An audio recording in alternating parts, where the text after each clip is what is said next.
Hello everyone, this is Boy King Killa, and welcome to Crappypasta Storytime. Tonight we are going to be reading Pet Graveyard. It is by... let me see. It is by... I do not know, because the name is not showing up on here. Anyway...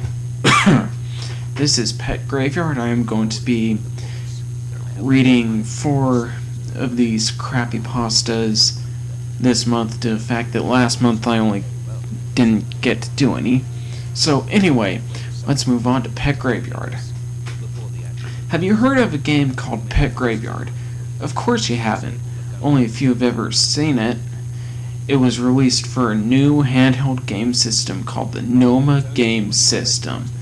Whatever the hell that is, they don't really explain it. It was released in Japan in 1985, and Pet Graveyard was released in 1987.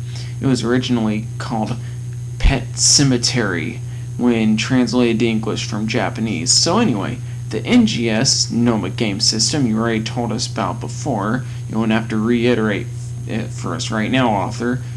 Wasn't released in the US until 1987. The same day Pet Graveyard was released. How convenient. The NGS was outlawed the next day. Wonder why, whatever the matter was, it had to be Pet Graveyard. I don't think that is what happened. That's too short for a game console here in the US to last, author. You're gonna have to explain yourself a bit more. They said the device itself was magnificent, but the game was just too much. You had to be a lucky bastard to own one. Yeah, even though it came out for one day and the console and game were instantly outlawed. Logic! Probably only 100 exist, and maybe 50 or more copies of Pet Graveyard. I know this because I did my own research, and I also had Wikipedia to look up and Google. I've been fascinated by the NGS. I have never owned one nor wanted one until now. Well, alright then, I don't know what to say. I don't know, it just came to me one day. I have scavenged around garage sales and other game shops for it. No luck. No luck in finding a system that was instantly outlawed in 1987. There really isn't a market for them. No shit, Sherlock. I looked on eBay and Amazon. Nothing. Yeah, it's nothing because you can't really find it nowadays. I looked at my local pawn shops. Nothing. Once again, you can't find them nowadays, buddy. Then I remembered like an aha moment. My friend did one and he rubbed it in my face, though he never got to play it. It was on a night when I slept over and he decided to play it in the morning. But he was too scared in the morning. He found out what could happen if he was caught. We were only like 7 and both of us were paranoid. Yeah, I remember being paranoid of the boogeyman when I was 7. Not about a fucking video game. Anyways, I went to go ask my friend for it. He told me he might have it in his attic. We went up there and he pulled out an old withered box with games written in some kind of marker. He pulled out a Chutes and Ladders game and some checkerboards, and then he pulled out a bubble wrap system with an unopened game case to Pet Graveyard. Take it. I never plan on using it, he told me. And I thanked him for it and went on my way. I drove home and popped some of the bubble wrap that held the game because I have ADD and OCD. This preoccupied me, and I realized it and snapped back to the matter. I opened it while I was driving because the author didn't say whether he got home or not. Also, I'm not making fun of people with ADD or OCD. I happen to have it myself, so I'm just poking fun at you guys. No real offense intended. It was a box that contained a red Game Boy-like system and a red charger. Nothing else. I thought this was odd, that there was no warnings or instruction guide. I guess they didn't translate well, but still. So I turned on the fully charged system. Yeah, unopened and fully charged. No, that's No, it's pulling me out of the experience already, author. And NGS in big letters appeared along with please insert a game cartridge, which there was only one game that was ever released here in the USA. I I unwrapped the game. It was nothing but black case and with white words pet graveyard. Okay then, I didn't mind it. I opened it and a small squared black cartridge.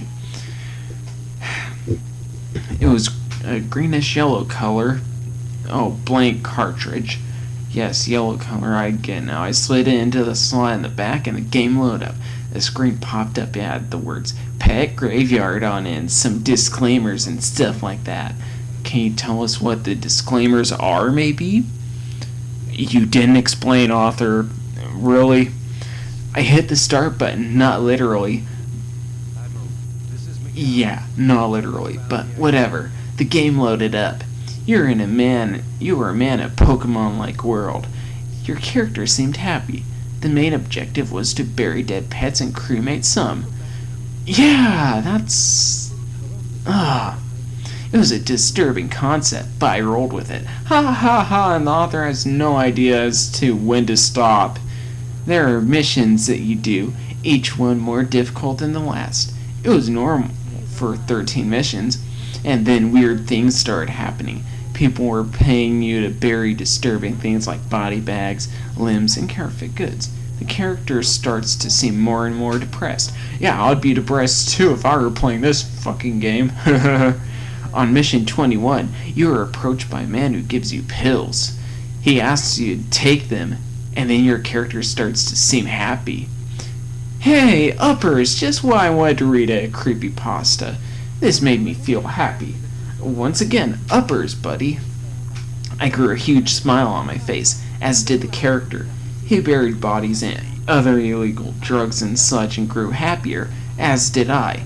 He walked into a room and took out a knife and stared at the screen. Author, you mean stare at the screen for a good minute. His smile grew wider the longer he stared at me, as did mine. He took the knife and drove it deep in his heart. Slowly, as blood came gushing out. Oh, hey, look, there's blood in this crappy pasta. Who could tell? Who knew? He fell to the ground, and a dark crimson pool of blood starts to form around him. The man is seen in a light brown hue, standing in the corner.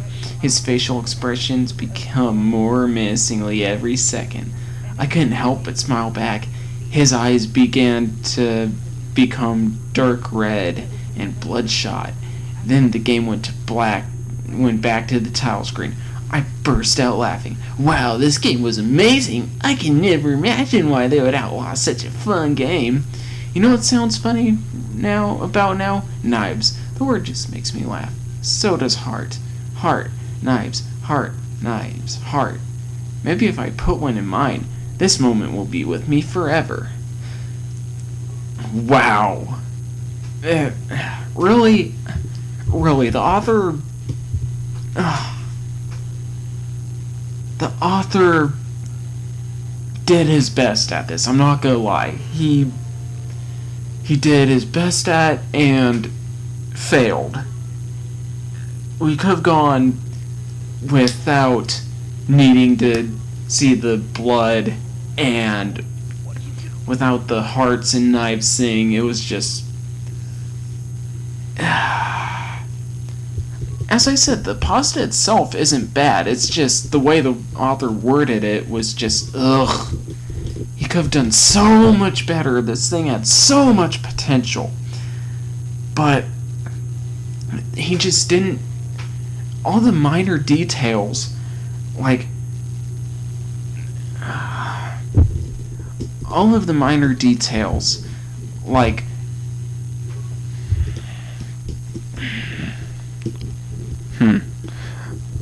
all the minor details, like turning on the fully charged system. If it were a brand new system, it wouldn't have been fully charged, because the shrink wrap was still on the thing. So, you know that's not a good sign when they start doing that. Anyway,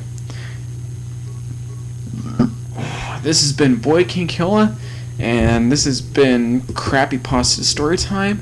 I will see you all next time. Bye-bye!